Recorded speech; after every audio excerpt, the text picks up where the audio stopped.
পনেরো থেকে ছুটি দেওয়া হবে।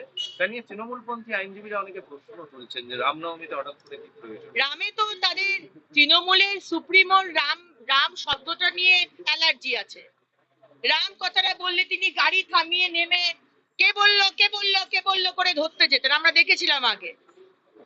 রাম, আমরা সবসময় জন্ম থেকে রাম কথাটা শুনে আসছি। রাম মানে সুশাসন, কিন্তু মমতা ব্যানার্জি তো সুশাসনের ধার দিয়ে যান না। এবং তার দলের যারা আইনজীবী, রামনবমীতে ছুটি পেয়ে তাদের অসুবিধা হচ্ছে, কারণ রাম শব্দটি নিয়েই তাদের একটু অ্যালার্জি আছে। 6 তারিখ, ডিসেম্বর মাসের 6 তারিখে কি হয়েছিল আমরা সবাই জানি।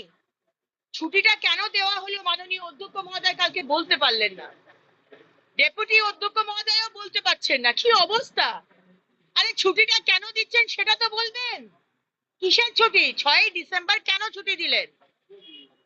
মানে তুষ্টিকরণের তোষণের রাজনীতি কোন লেভেল অব্দি যেতে পারে এই মুখ্যমন্ত্রীর কাছ থেকে শিখতে হয়, এই দলের কাছ থেকে শিখতে হয়।